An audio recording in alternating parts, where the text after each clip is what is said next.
Welcome to the Points of Performance podcast. This week, we are going on a little bit of a different sort of journey. I've invited Magnus Mulliner on. Magnus, would you introduce yourself, please, mate?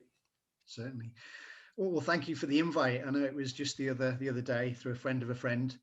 I used to be on BBC Radio Cumbria. Was for a number of all through the year actually, back in 2008, and said, "Who are you?" And I go, "A teacher and a student of health, a coach, a businessman, a father, a husband, any other label you want to put on there. So a truth seeker, anything." Really, I suppose my passion really is within health. Anything pertaining to health, well-being, vitality, creative movements, nutrition, exercise, those things. That's what kind of tickles my fancy. Yeah. So you could say that this, having you on and this discussion we're about to have today is very much health related and fitness related, which is what this podcast was all about to start with. And it's good to have another coach on as well. So we are going to talk about the big C, the thing that's completely railroaded life for whatever reason over the last year. And we're just going to get into it. So I got put in touch with Magnus a couple of weeks ago. One of my old friends, Oakley Woodhouse, who's a CrossFitter and a gym owner. She put me in touch with this man because he seems to be aligned with my views and he seems to be a truth seeker like myself. And yeah, it's been very beneficial for me to be in contact with him because he shares a lot of great information from credible sources. And it's been really good to see it. So Magnus, the COVID-19, the coronavirus, the risks. Where do we begin? Should we begin with the risks? Well, let's go with that, right? If you go to the Alliance of Natural Health, Dr. Robert Verkerk and his team, Melanie Aldrich as well, incredible people, right? It actually has an infection fatality rate, an IFR, and again, you can Google this and find it out yourself, 0.1 to 0.5%. Okay, let's flip the other way. Let's talk about the survival rate of COVID-19, SARS-CoV-2. And we may touch on this. It actually hasn't been isolated under the Koch postulates method. It has been mapped out on a computer, but that's it. The survival rate for somebody aged between 0 and 19, I know you and I are just outside that bracket, is 99.997. Okay. If you're in the next bracket up to 49, unfortunately, I have to push to the next one, it's 99.98. Okay, so that's between 20 and 49. And just so I want to get my figures right, because remember, figures are sexy. If you are aged between 50, which is my bracket, and 69, it's 99.5%. This is the survival rate, yeah? And if you're age 70 plus, it's 94.6. And that's from the World Health Organization, the Center of Disease Control over in the US. So we've talked about the infection fatality rate, 0.1 to 0.5. And I don't know what it is for crossing the road in Carnforth or where you live. It might be higher, although I don't know. And we talked about the survival rate. Why are we having this conversation? Yeah. Because of what's going on. Now, you touched on it before, and we'll ask ourselves a question. How would love respond in this situation? What would love say? How would love transmit a message to all beings to calm themselves and be at peace in the knowing that respiratory viruses have been dated back to the 12th century? And you can get that information from Dr. Zach Bush. Okay. It hasn't been labeled as SARS-CoV-2. 2002 to 3 was SARS-CoV-1. Again, it wasn't isolated under the Koch postulates method. 4 phases that things need to go through. It's called the golden standard to fully isolate and say, this is, right? Can we just touch on what that really means? Sure. What means, sorry? So isolate. What that means to actually isolate a virus or a pathogen. Okay. So what they do is they get a cadaver, shove it down, as in basically a stool to pull out so they can then map it out. But then it goes through into various Petri dishes. And I'm not a biochemist. Oh, I've got to clear. I better tell you now, I've got 32 years learning and teaching about health. I don't know a lot about disease. Okay, right.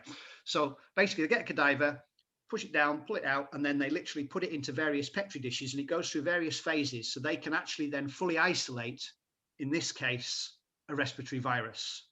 Now, if you go to Dr. Sherry Tenpenny, she'll explain that over the last 60 years, 36 coronaviruses have been isolated, of which 7 affect humans, the rest affect animals, and can affect them in a negative way, but only if we have a compromised immune system.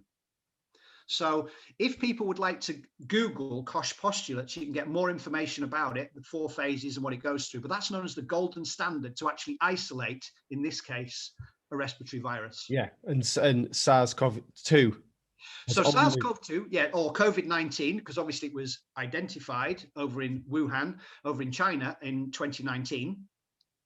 And that also has not had the golden standard Koch postulates. Yeah. It's just been recreated on a computer simulation. Yeah, it's been mapped out on a computer. Yeah. And so you can go to Dr. Andrew Kaufman for further information on this. And I suppose we can provide links.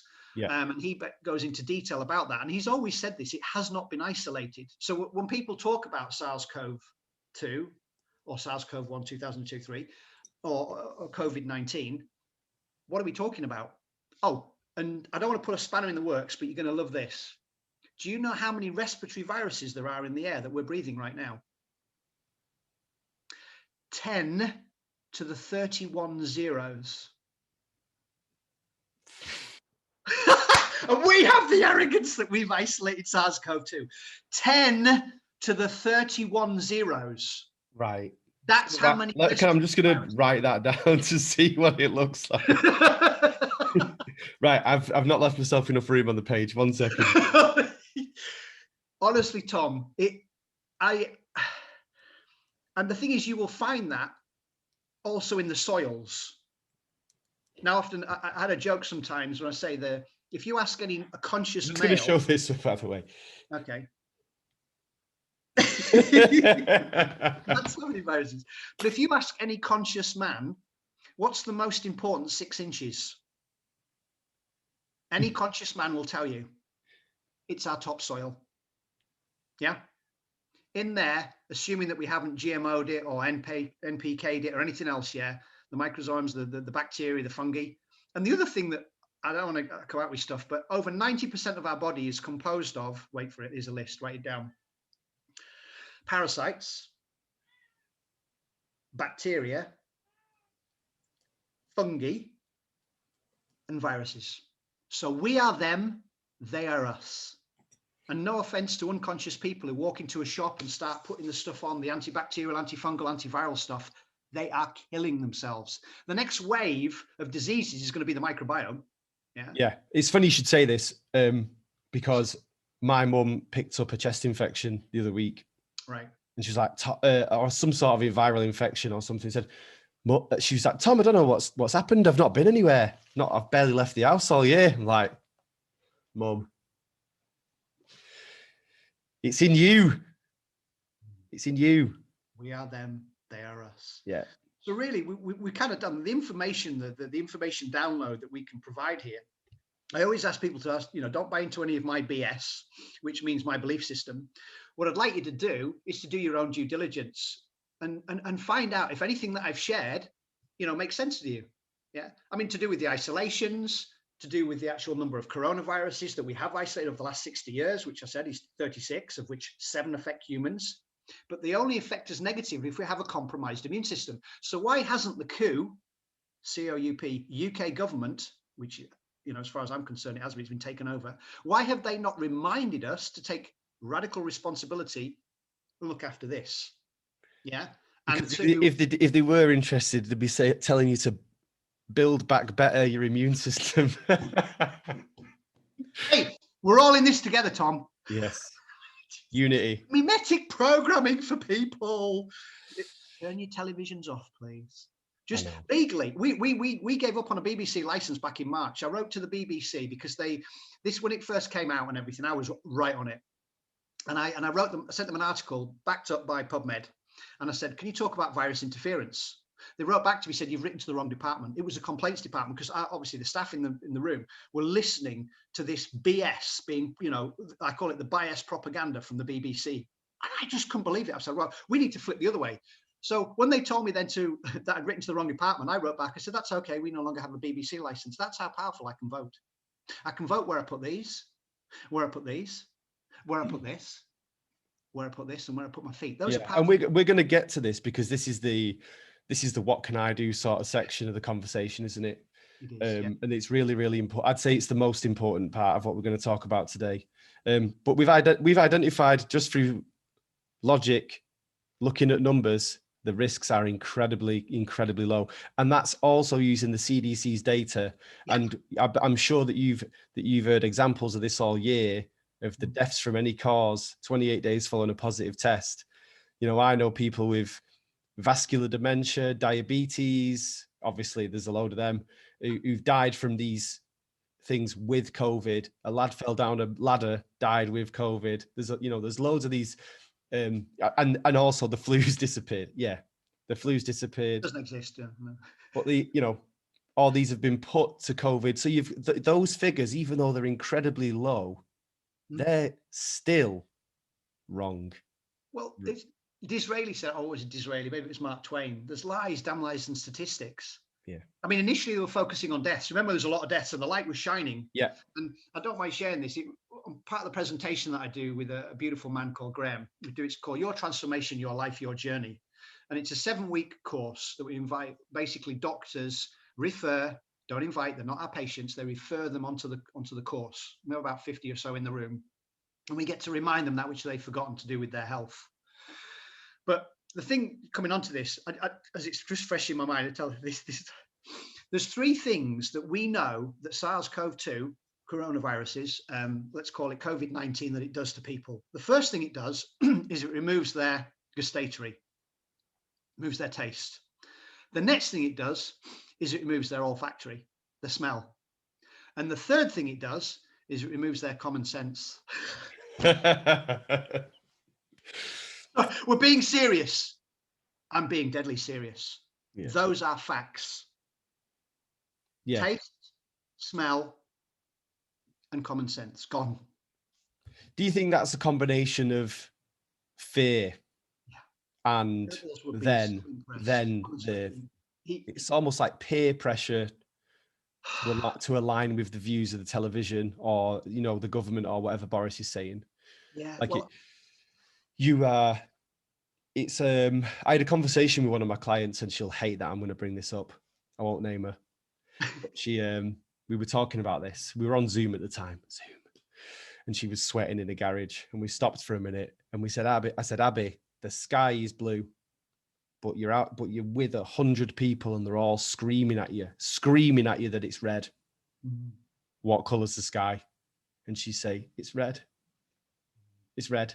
I'm like, this is the problem. Well, there's actually a beautiful YouTube you can watch on this, and it's all set out in a medical establishment where they had some video cameras, and there were people sitting on the seats, and every, let's say 20 seconds, it would go beep. And they stood up and sat down. Yeah. And this continued.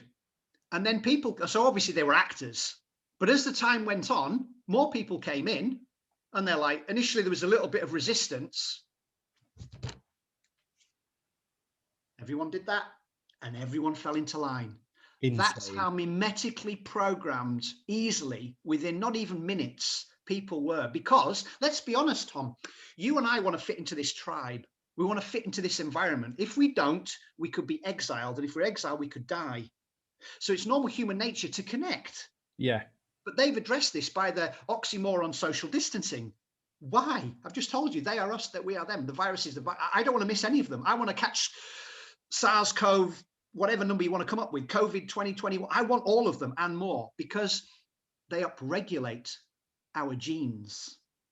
Up to 60%, in fact, I think it's 11% of retroviruses, AIDS, upregulate our genetic makeup. So they're constantly correcting us. However, if they don't have the right information, vitamins, minerals, enzymes, trace elements, bacteria, and all the rest of the stuff, and cofactors, phytonutrients, stuff we don't even know about. If that's not in the body, when it comes to the upregulation, Houston, we have a problem. We'll then have side effects, which affect the respiratory system. So, vitamin D, vitamin C, zinc, selenium. The government could have said all these things, but of course it doesn't make any money, because remember, Parliament's a corporation. The shareholders are the MPs. They've got to make some money. Where can we make money?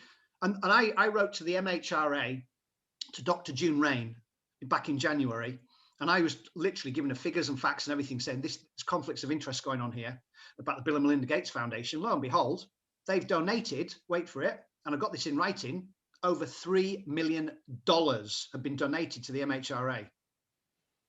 Conflicts of interest, Pfizer was the first. Honestly, you could not make this up, Tom. This is insane. I mean, with information, as you know, I think you can gain, you and I, when we gain more information, in a sense, we gain a greater sense of responsibility. We're able to respond differently. Yeah. And my hope is, or my wishes is that if people listen to this, do their own due diligence, but understand there's nothing to be afraid of unless you tuned into the BBC. I mean, as in normal news stuff. And the other thing is, and Dr. Vernon Coleman talked about this, I think right from the early doors, as soon as we went into the lockdown, between 30 and 40% of all advertising revenue was paid for by you and me, taxpayers in the government. So it's taken out all the newspapers. So there's no way the newspaper's going to bite the hand that feeds them and start giving a jab about SARS-CoV-2 or anything. It's not going to happen. So all of them fell into line. Yeah. Let's go back to 2005, the Global Preparedness Monitoring Board. You can go to the World Health Organization website for this. Global Preparedness Monitoring Board, 198 countries signed it in 2005. And they needed to have an exercise before September 2020. Welcome aboard. Yeah. So everyone fell into line. Don't let a crisis go to waste. So we have this. I mean, you can watch The Plandemic by Mickey Willis. Plandemic. Indoctrination, pandemic, indoctrination. So all the information, the research is there. Anyone can find it. Yeah, we're nothing special. I think that one of the big things as well is that people they'll search for it.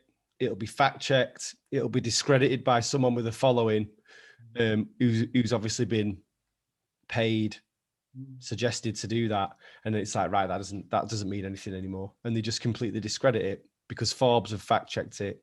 But if you look a bit deeper, and you look who pays those fact checkers, you find that it's Facebook and so on who end up paying those fact checkers.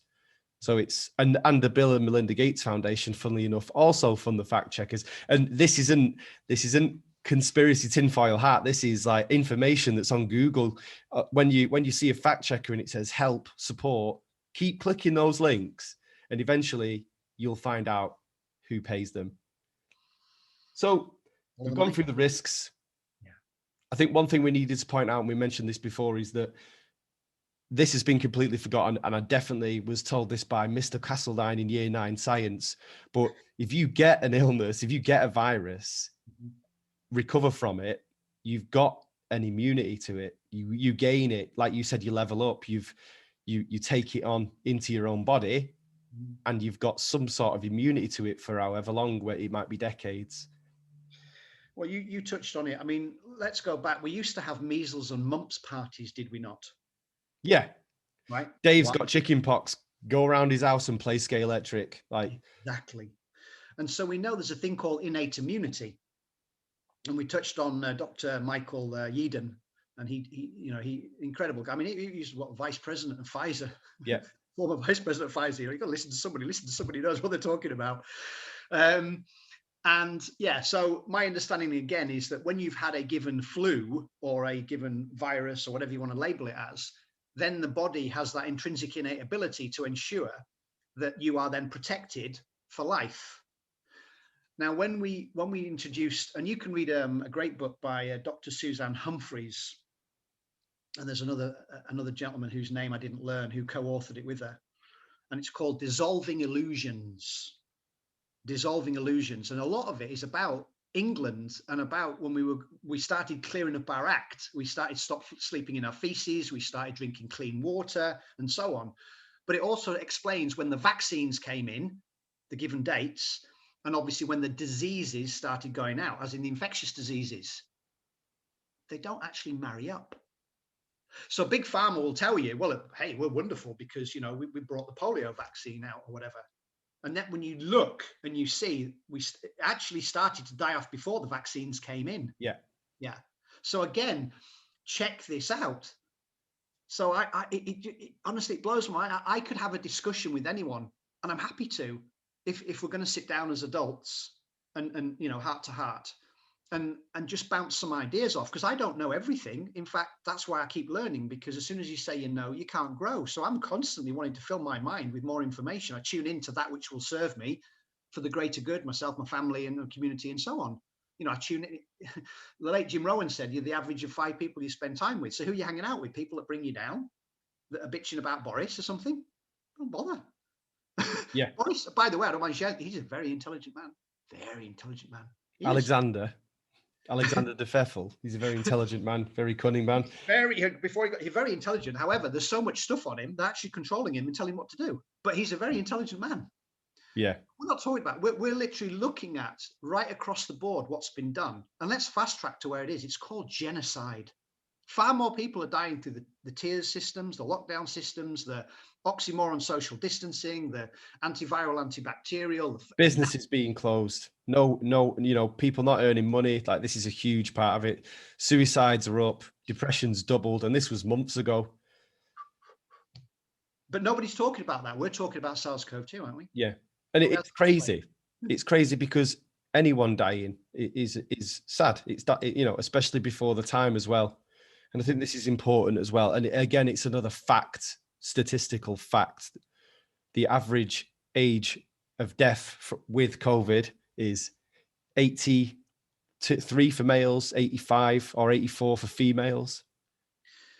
Well, I think I checked before. I think the average lifespan of something in the UK, I think, is it 78.2 or something, or 78.3? It's up there now. However, what's interesting in our area, because obviously I get the stats, if you actually died of COVID, your average age is about 82. So it actually goes up. So exactly. I'm saying you need it. So if you're at 78 and you're not feeling too good, you might as well get it, because you might add another 4 years. Exactly. I mean, this is, again, looking at the figures, the real figures that are produced by the British journals and the CDC and all the rest of it. ONS. Yeah, the official national statistics. I mean, that's the one I've used often, and that's the way when I showed you that the number of respiratory deaths compared to previous years was down. I put all this on Facebook. When you look at the graphs, well, you have to create the graphs from previous years. They don't just give it to you. You've got to plot it out. Then you can see that we've been fully lied to. And I sent this to Sir Simon Stevens with the NHS. And I basically pulled him on it. I said, this is just genocide. He hasn't written back to me, but I pulled him on every single thing that he stated, as in the way that the NHS has gone, because we want to protect the NHS. If it's not fit for purpose, why don't we spend the PPE money towards making it fit for purpose? Because obviously during, say, November to April, there are going to be a greater number of deaths as people take it. And that's one thing that people don't understand, is that this is when people die. Yeah. This is when people, you don't die in summer when it's warm and you feel good. You die when it gets cold. And your immune system, like we said earlier, your immune system becomes compromised due to the environment. Exactly. Well, there's only two ways to compromise the immune system that I know. One of them is called efficiency. Don't give the microbiome and the cells what they want. The other one's toxicity. So you can label it, but actually, just to blow you up, there's actually only one disease. Interesting. There's only one disease, molecular chaos. You can label it. And that's with a label, then comes a drug, patented. There's over 651,000 patented pharmaceutical drugs. None of them cures of anything. Maybe a place for them, antibiotics at a certain time, but then that disrupts the microbiome and you know where that's going. But my point being, this is self-healing, self-correcting. It has the intrinsic inability to do that. What my job is to do is to get over myself and out my way, stop stressing myself, be at peace with what is, put in the right fuel, get to bed on time, breathe right, and all the rest of it. Yeah. But there was, when it first kicked off over in Italy, the media was focusing on 400, 500 deaths in Italy every day. Yeah. And the thing with it is, what it didn't do is, because like the president came on a little bit later talking about the fake news, and he said something like 98% of those that died had 3 or more comorbidities, but the media didn't focus on that. So coming back to I say a little joke, but it isn't. And we do it as a diagram, but there's a young police constable finishing his 16 weeks training, and he's asked to go into his local town just to get to know the area. Off he goes, very keen.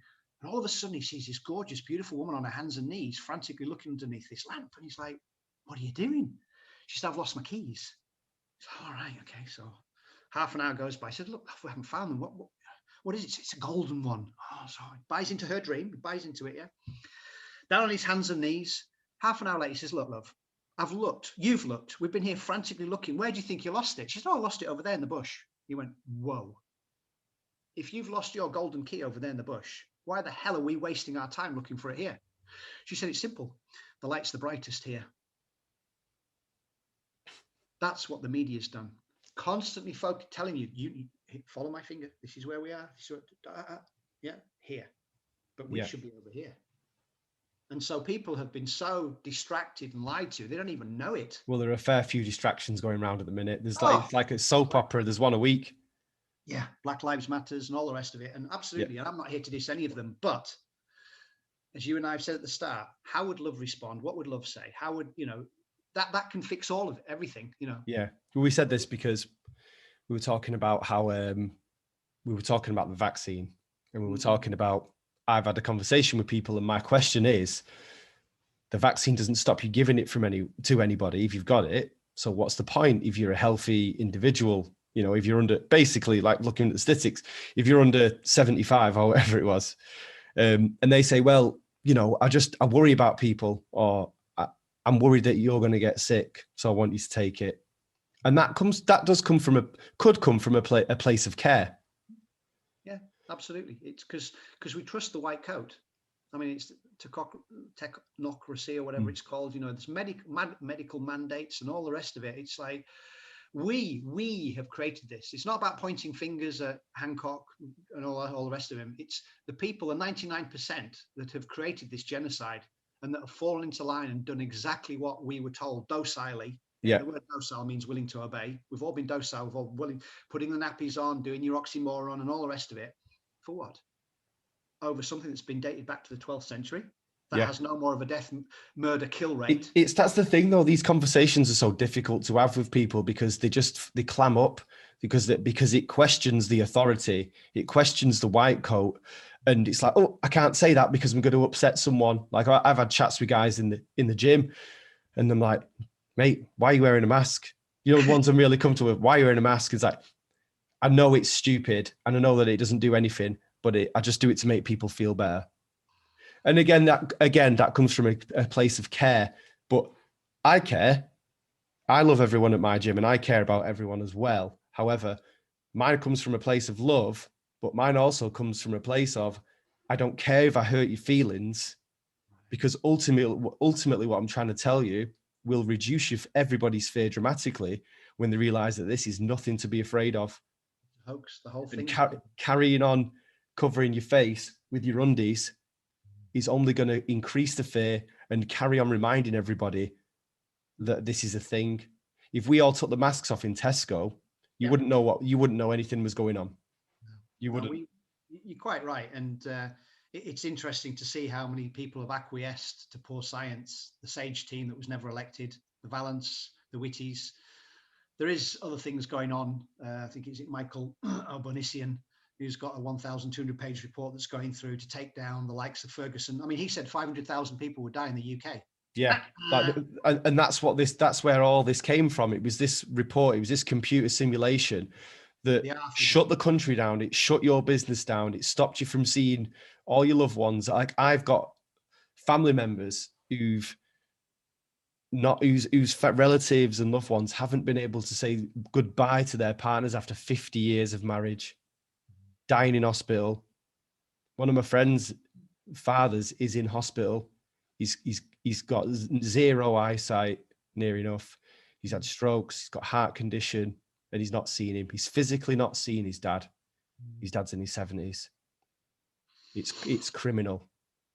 I think you touched on it. It's actually broken the Nuremberg Code of 1947. And again, my letter to Sir Simon Stevens and also Dr. June Rain, CBE at the MHRA, clearly laid this out. There were 10 points and they're all been broken because we're not being given informed consent. Does everyone know, by the way, maybe we need to mention this while we're on this call, that it's an experimental jab. It's not a vaccine. Okay, it doesn't operate like a vaccine where you get the body's immune system. Yeah, this is something that gets the body to produce spike proteins. Now, again, the literature is very clear, and I invite people to go to Dr. Sherry Tenpenny to get some of this information. But once you've had the jab, you've like got an on switch, no off switch, that produces these Y, it's like a Y thing, like spike proteins. Yeah. And there's a thing called an FAC at the bottom. And what it does is it latches onto the SARS-CoV-2 or say COVID-19 and takes it out. That's the theory. But obviously, a lot of them are being produced all the time and they're not all around, you see. So what are they doing in the body? Well, there's information that's coming out that they'll make their way to the alveoli, and that can cause then bleeding on the lungs. The other thing it does is, you've heard of macrophages, which you've got, they're like white blood cells. There's a type A or type 1 and a type 2. Type 1 is inflammatory, so you cut yourself and obviously there's inflammation, yeah? And then there's type 2, which is anti-inflammatory. But the mRNA or the DNA vaccines actually take out the type 2. So the anti-inflammatory. So now you've just basically got a cytokine storm going on in the body.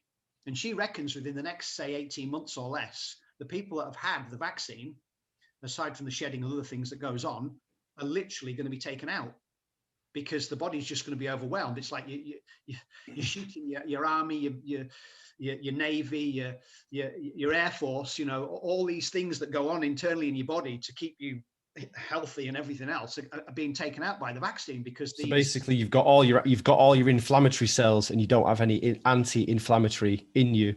So when your immune system's compromised, there's no balance to the chaos of your cells. But so informed consent, are people being told that they are part of an experiment and it's a jab?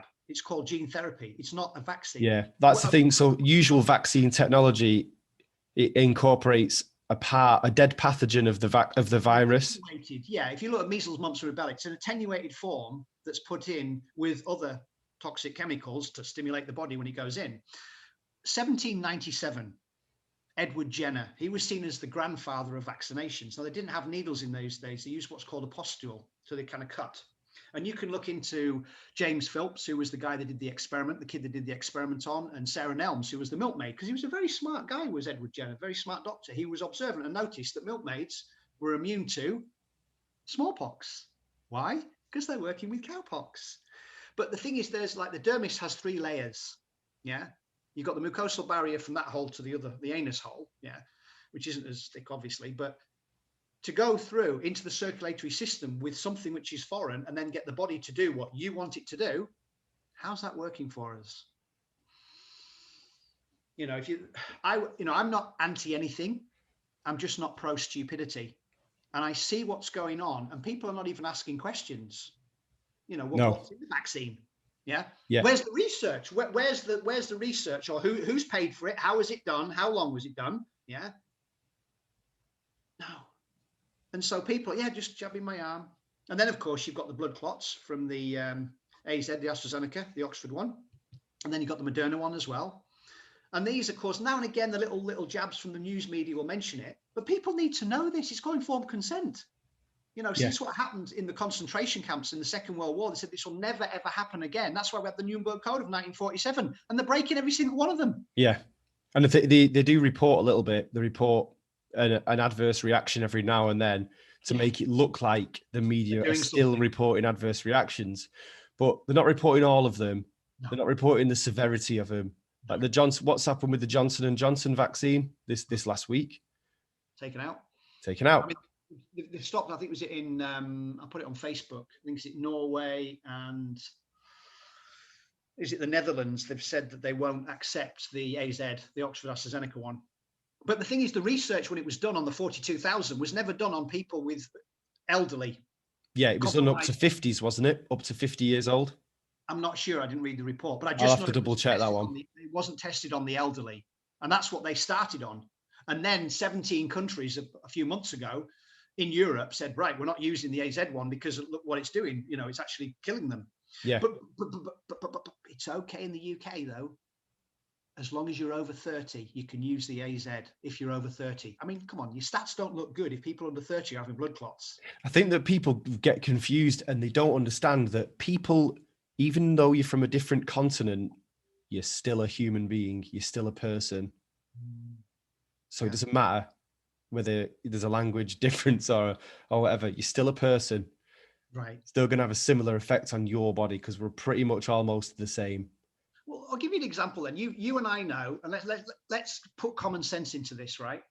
Why would we never use, say, peanut butter on babies? Every baby that's born, give them some peanut butter. Yeah, just a little bit. They could have an anaphylactic shock. Yeah. Yeah. Or even with you, even just, you don't need to be a baby. We know that. So there isn't a one size fits all. Penicillin. We know certain people can go into anaphylactic shock with penicillin. So there isn't a one size fits all for that either. But it's okay because the Bill and Melinda Gates Foundation, the jab's right for everyone. Even though he has said, give him his due, he did say there would be a side effect and there would be people that would, Yeah. But when you look at the cost benefits, like which we were talking about, because we talked about the infection fatality rate, we talked about the survival rate, does it then warrant you to protect, okay, not yourself, your neighbor and the rest of your family by having the jab? Because it's a very noble thing to do, because remember, we're all in this together and we're going to build back better. Is it worth the risk? And the other thing I said, I don't want to miss those other viruses and bacteria and everything, because they are us and we are them. That's how you strengthen if you and I go to the gym and work out and we work on this, yeah, we've got to damage the actinomycin filaments in order to build back better, do we not? Yeah. That's what so in a sense, why do I want to separate myself or have antibacterial stuff with all the other things? Because they're making me stronger, aside from the upregulation I talked about, the genes. Yeah, 60% of our genes are regulated by them. It's silliness. It's weird if you just look back over time and you look at, the years and years and years of evolution and what the human race has been through, and you look at much more severe viruses, Ebola, for example, just to come up with something like that's way more deadly. We've never had such a huge medical intervention. No. Well, for something so mild. This isn't an opinion anymore. No. The mildness of the virus is not an opinion. It's not an emotion. It's more an emotional thing for people. It's fact that it doesn't kill that many people, and that's even if you use the CDC's flawed numbers. Yeah, that's right. Well, and then the CD came out, didn't it? And then said that, only 6% died from, and the other one was 6% die from. And again, that was announced and then quickly swept under the rug. That's right. We don't want to talk about that. That doesn't make the figures look sexy from the point of view. And we also can't point out that 74% of hospitalizations and deaths involved people with type 2 diabetes or obesity or overweight. And that's what it's taking out. Have you heard of gain of function? I've not, no. Okay. So this is a thing that Fauci got involved in, but under the Obama administration, I think in 2012. So who's Dr. Fauci for everyone who's I'm Dr. sure everyone knows who he is. But how can you not, honestly? He was on, I think I was Dr. AIDS. The Liberty Report. Well, yeah, he's got a patent on it, hasn't it? His wife wrote the book or something. When are we going to get a vaccine for AIDS? I mean, conflicts of interest. Oh, I mean, he's served 6 presidents now, and it just, the actual no, face masks don't work, and then they do work. And this was March last year, wasn't it? February, March. He said his words are, because I've watched the interview countless times, there's absolutely no reason for people to be wearing face masks. The only thing they could stop is maybe a couple of droplets, but there's absolutely no reason for healthy people to be walking around covering their faces. And never before has healthy people been quarantined, except in a military state. Yeah. And again, this is the logic. It's like when you point this out to people, even people who are, still brainwashed, you say, why didn't we just let all the vulnerable and unhealthy people stay at home and we just crack on with our lives? And they're like, maybe we could have done that. And it still doesn't twig. Then it's gone. Then the thought's gone out of the mind forever. Well, coming back to the gain of function, it's something where they're basically almost like creating a bacteria or a virus, which obviously is pernicious in its own right, but then they can have the antidote for. Yeah. Right? So in other words, you could create something that you could say, well, this is likely to be around in, say, 2030 or 2050, but we can create an antidote for it. It's almost like a computer virus in the antivirus software. There you go. That's exactly it. So but they were stopped from doing. Fauci was stopped, so he shifted it over to, wait for it, China. Wuhan was a stage 3, went to a stage 4 facility, and allegedly that's where. And it may well, but you've got to Del Bigtree. It may well be that this is a man-made form, but it's still a mild form of flu. That's what we're talking about. It's a mild, but it's not mild if you have a compromised immune system, if you suffer from cystic fibrosis, if you're infirm, if you've got comorbidities, some labels, certainly like you touched on type 2 diabetes, then Houston, we have a problem. It's not a mild form, but for most people it is. Yeah, and I think what people need to understand is that most people is a really, really high percentage of people. But at the point that you are compromised, you do have cystic fibrosis. Like one of our members does have cystic fibrosis, a wonderful lady called Anna. But we can't shut the world down for something that we've been living with for so long, for thousands and thousands of years. That's the whole point, isn't it? It's nothing. Yeah. The only thing different is the way the media has politicized science. It's a pantomime, isn't it? We all play our part in this, So they've taken this opportunity, like you said, I can hear Klaus Schwab's voice in my head, like never waste a crisis. And exactly. I know that the thing is, so we have these conversations and we'll have them, and we've watched these men say these words, we've read it, we've heard it, but then what we know to be true is discredited by almost like the meme comedy culture of like, oh, Bill Gates is microchip Margaret, and a picture of her with like red eyes, and it's funny. But what it does is it discredits and it discredits anyone who knows what he's actually said and what he said in the past and what his morals and goals are and everything about him. So, if you point out that Bill Gates's climate change talk did mention depopulation, his carbon emissions talk did mention all these things. Right. Like I've literally shown the clip of him saying that he wants to reduce the growing population by 10 or 15% of people. And they're just like, they just glitch out and they don't accept it because in their head, that's being discredited by the friends and family on Facebook or in a group chat or whatever it is. Well, you touched on, he did a TED talk in 2015 and he said the next world war is not going to be with bombs and nuclear and all the rest of it. It's going to be viruses. Lo and behold, the stage is set. We're all part of this pantomime. So we're all in it. It's all we're all in this together. We're all in this together. Just, every time I go into the co-op, because I go in there, I don't wear a mask. I think we're all in this together. Right? You got to wear your face mask. And I don't want to make people like stupid. I honestly don't. My heart goes out to them. I'm going to get personal with you now. Back in the early 80s, I was tuned into AIDS. It was on the TV. Yeah. Freaked the shit out of me. Yeah. So for 21 years, that went nowhere unless she and I had an AIDS test. 21 I was, because I was so freaked out by AIDS, thinking I could kiss her or I could make love to her, and I could get it. Yeah. So I've been there, mimetically lied to by Fauci and his wife, et al. Yeah. So I've been there. So I can understand why people have fallen in line and acquiesced and put their face mask and stood 2 meters. I fully understand all that. Yeah. But the science is very clear. And these people that you mentioned that have a jab at you, show me the science. I have written to David Morris MP and his wife Emma, they just had a kid recently, so many times saying, please show me the science that Boris is using, that you're using. Nothing. I've known him a few years, He's provided me with nothing. I mean, he's not a leader anyway, unfortunately. He loves his job and I connect with where he's saying with his heart intention, but literally he has let down himself, his family, and the rest of the UK through his non-actions. Yeah. This hypnotism, I like to think of it as a hypnotism, and most people think it's all that sort of stuff on a stage, and then eventually you've got your ass out on stage and you're making chicken sounds, but it's leading us down a very, very dark path, and it's leading us to the next phase, which is the floating around, the putting yes or no polls on YouTube and stuff, which is the vaccination passports or the health passports.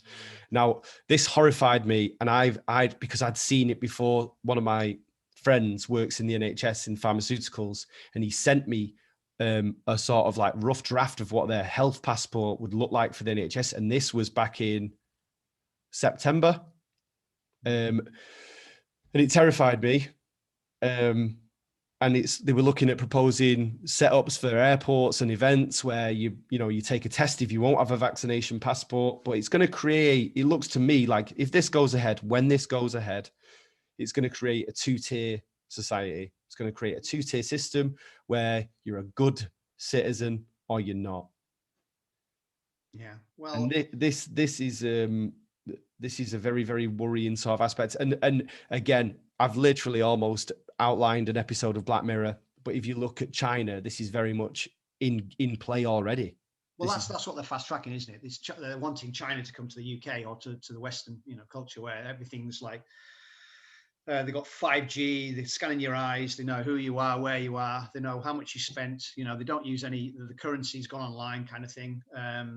And you get credit points. And if you cross the road when you're told government said you shouldn't cross the road, then you lose money or you can't get into your bank. Yeah. You can't buy a train ticket or whatever it is.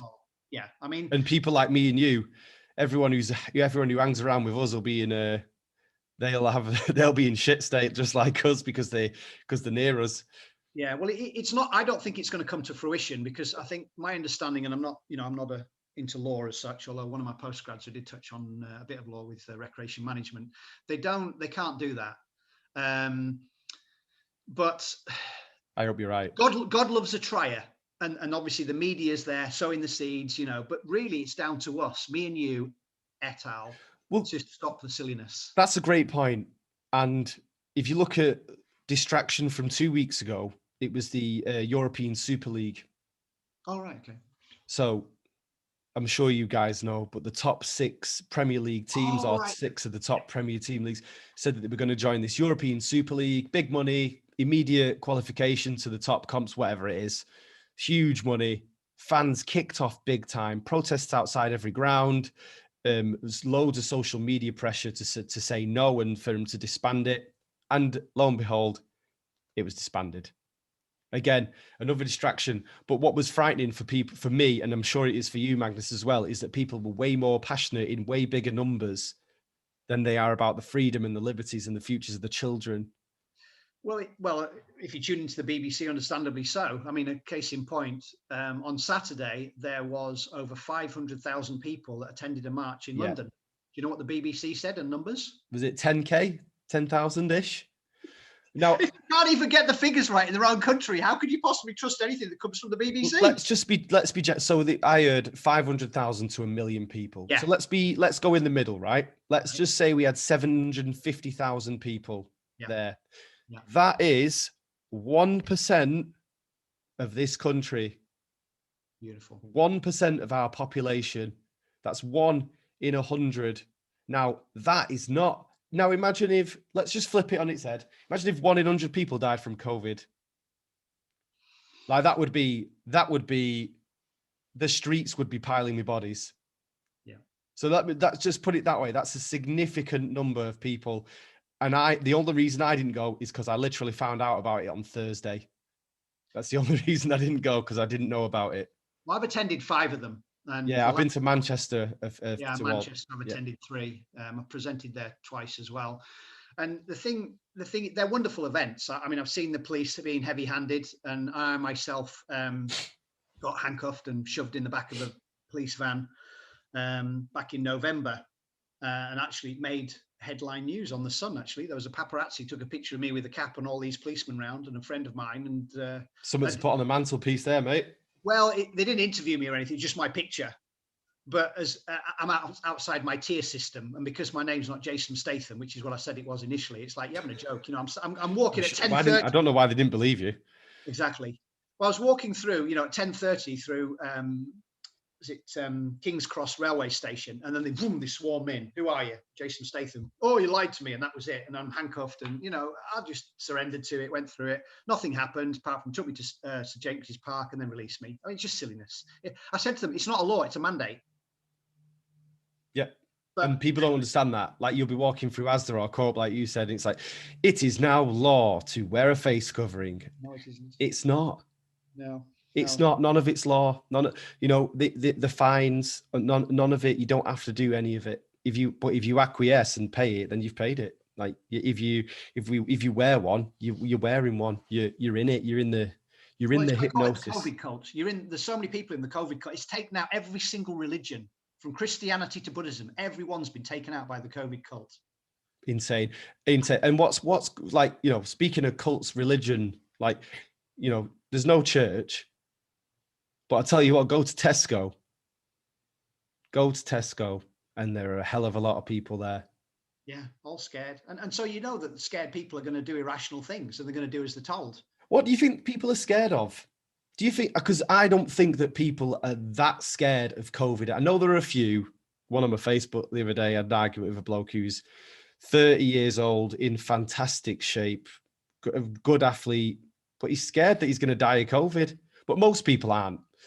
Are they more scared of being told off? Are they more scared of the security guard saying, put a mask on? Well, it's a confrontation. I said that before with my parents. They know they're with the science, they understand it, but they don't want a confrontation. Who wants a confrontation? Nobody wants a confrontation. But you and I know when we're grounded in knowledge and understanding, we can do it peacefully. I've got no FUs. Yeah. If somebody wants to take me on because I'm not wearing a nappy, that's fine. We can go through. I mean, have we talked on this about the prevention of an N95 and everything? And the coronavirus. So we looked at that. So the science is there. You can find out yourself. If I thought I was going to kill people, bloody hell, my job is to make people healthy. My job is to improve people's lives, the happiness, the relationships, everything. Like, that's my job. That's part of what I've built my life around doing. I left a job to do it, a career to do it. And I've been doing it for 6-7 years now. If I thought I was going to make people unhealthy, then I'd be the first person to go along with it all. But I know it's doing. That's unfortunate. They're all going along because you're part of that tribe. You see, we're all in it together. Do you know what? Funnily, Margaret at Asda, who stopped me, and she was more afraid than I was. So Margaret, it was when all the supermarkets made a sort of like unified effort to stop anyone going in without a mask and offer masks at the door and all that sort of stuff. And this woman was terrified. I think I'd been training, sweaty, chalk all over me, looks quite intimidating, probably, like, a bit like a scruff as well. And this woman was really scared. And I was like, look, I know it's your job. I'm just going to go and get loads of chicken. I'm not wearing a mask. It's okay. If you want to get your manager, that's absolutely fine. Don't worry. And every time I go in now, I give her a big smile and she smiles. I think she smiles back anyway. It's more like, oh. Exactly. Yeah. But I kill it with just kill people with kindness, because if like you said before, if I lose my head, if I'm the one who looks like a raving idiot, if I'm the one who looks aggressive or manic, people are going to tune out. People aren't going to listen to what I've got to say, and they're going to discredit anything that I do say. Exactly. You've got to be peaceful and calm. I mean, recently I went into Booths across the way, and there's a guy I didn't know in there who was obviously should be at the door, but he'd gone to the bathroom or something. And he came in and he went like this. And I went up to him and I just touched him and I said, thank you for asking me. And off I went shopping, you see. And I came out and I said, we've not met. My name is Magnus. I'm special needs, little kind of joke, that kind of thing. And he said, I didn't mind that. He said, what I minded is were you touching me? And I went, that's it. The separation. Yeah. I said, when I touched you, there was no pugnacity. I was peaceful and calm. I was polite with you. But notice what the media's done to me and you. So I've learned the bloke's name and all the rest. I mean, we're fine. But that's what my point being is we've got this identity of the eye. Let's not go too deep. There's another recording for another time. This is through me, not to me. Yeah. It's just an ego thing to hold on to, even if it's a compliment. Let it go. But it was just interesting that he mentioned that, the touching him, And people are scared. I was scared with AIDS. I've been there, so I can relate to these people. That's why I've got no, I feel sorry for them, if anything, but they don't want my pity, I know. But I think, like you said, what the solutions to it are quite simple. You've got to operate at the level that you feel happy and comfortable with. And that could mean letting go of the mask. That could mean you stop the oxymoron social distancing. These are just some examples.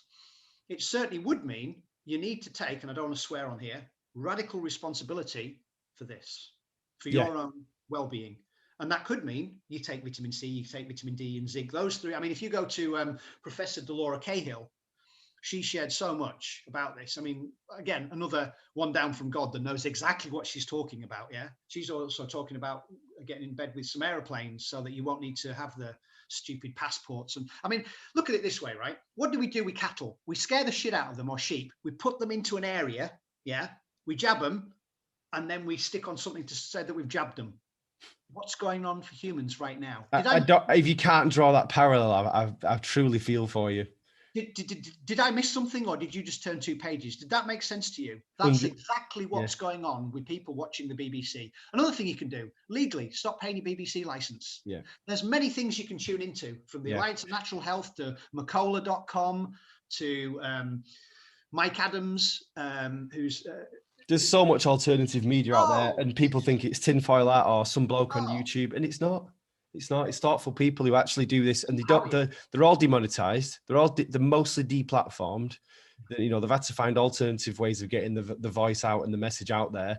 So, you know, if they're not think about it this way, if they're not getting paid for it and they still do it, it's for a good reason.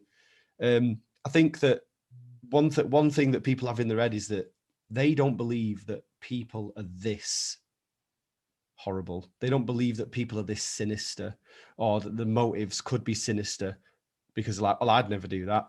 That's horrifying. I could never do that. I'd never go down this route. I'd never be a part of this. Just because you wouldn't do it doesn't mean that they won't do it, because these people at the top are psychopaths. Yeah, the 1%. I mean, there's a book that I've been listening to that lady a bit.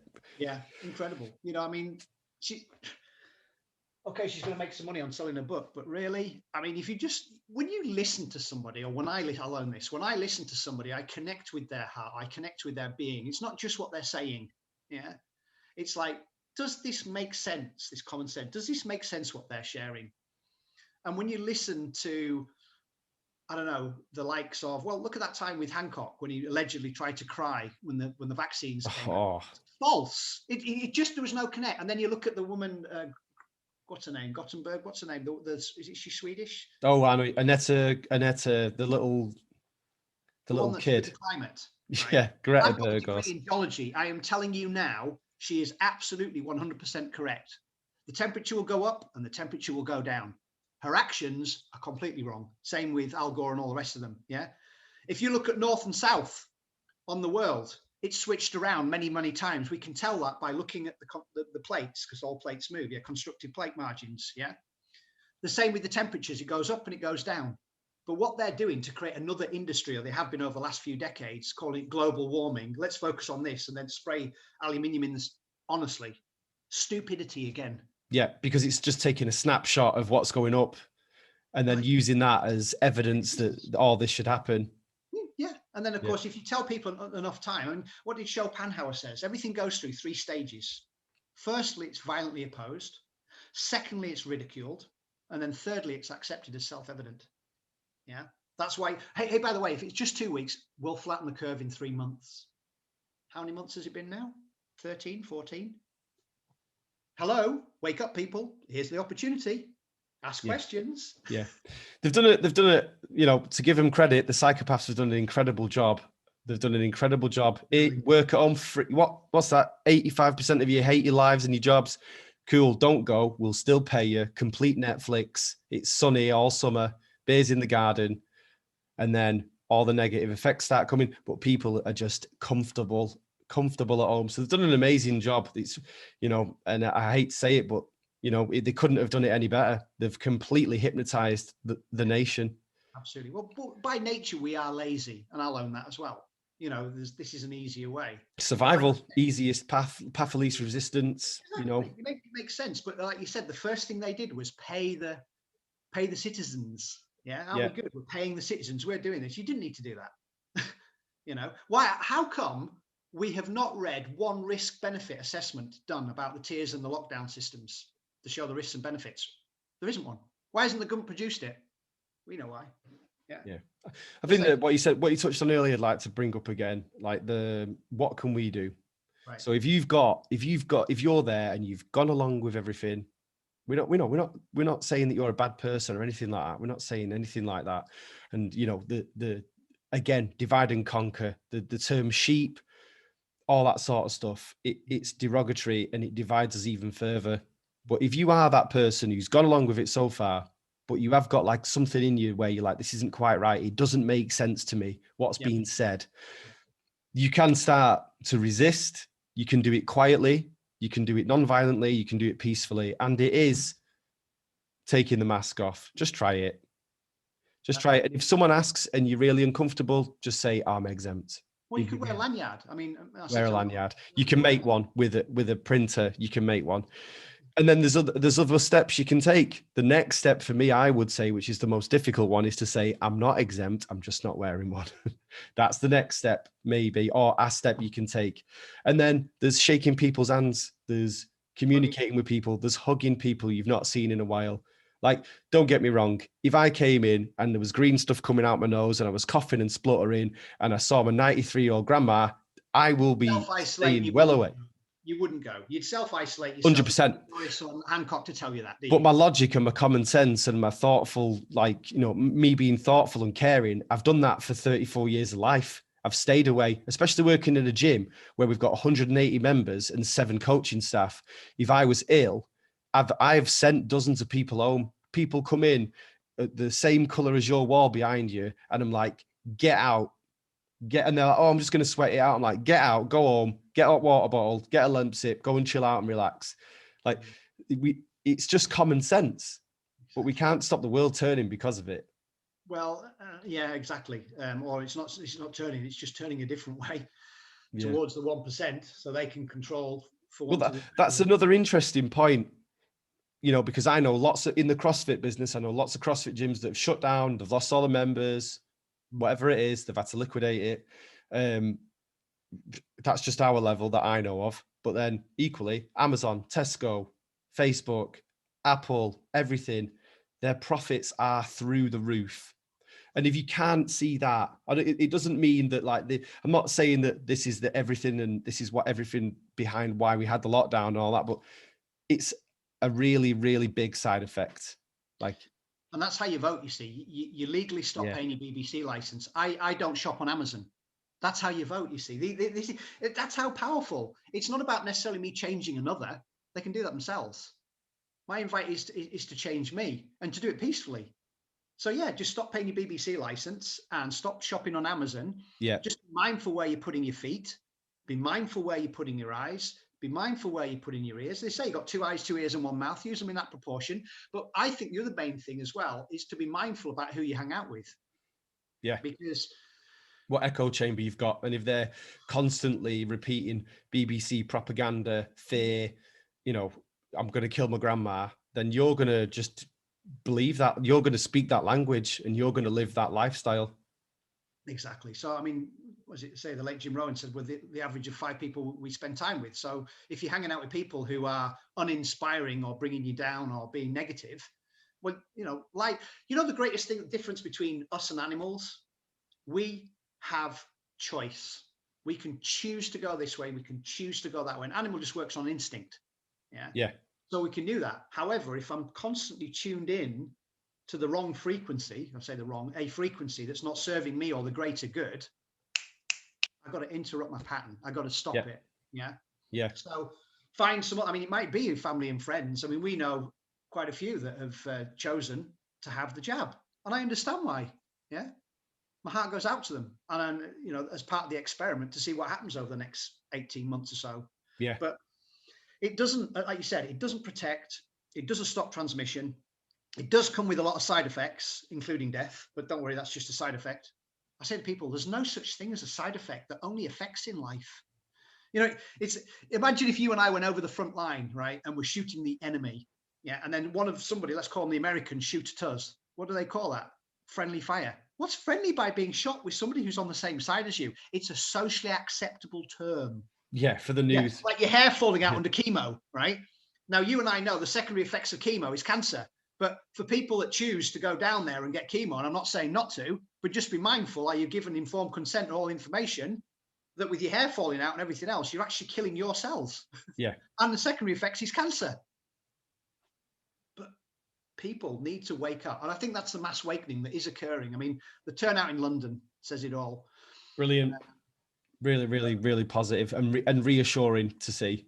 Yeah, and get to know your local farmers. I say get to know your local farmers now. Pay your doctors more later. There's another thing you can do is put in the right fuel. Go seasonal. Go local. Yeah, yeah, and that's good. That's really good. Important you mentioned that. Like what you put into your body is really important. But you can literally give yourself armor by getting fitter, getting active, building a strong immune system. Like the amount of people who are just like, all I need to do to get healthy is have this jab, to wear a mask, to wash my hands, to put, use antibacterial gel. It's like, whoa, like these are like cocktail umbrellas against a tsunami. They're nothing. They don't do anything. This is part of what we call learned helplessness. Doctor, I'm broken. Can you fix me? And again, I'm not anti-doctors. There's a place for them, absolutely. Go for the diagnostic modalities. Go for acute traumas, anything but this falls off because obviously you're dead. You want to go there immediately. Say no to mammograms and no to PSA. Apart from that, go to your doctors. They're absolutely the right people. But you and I know that no disease is a pharmaceutical deficiency. And that is a fact. Yeah. And with a drug is likely to come side effect, like it's not the right thing. I mean, with the work that I do in the businesses, we work with doctors and patients on one of our online businesses, but we sell stuff that gives the body what it requires. If it comes with a side effect, you don't take it, but we'll accept if it's like, I mean, you and I know that a headache wasn't caused by the absence of an aspirin. So what was the etiology? What's the root cause? You're dehydrated, you're magnesium deficient, you're not getting to bed on whatever, but you can fix that. You don't need a drug. Yeah. Which then numbs you down anyway and makes you more docile and disconnects you from somebody else, which is, again, there's a research showing with ibuprofen and all the rest of them. You just show less empathy, with an individual who's on those kind of drugs.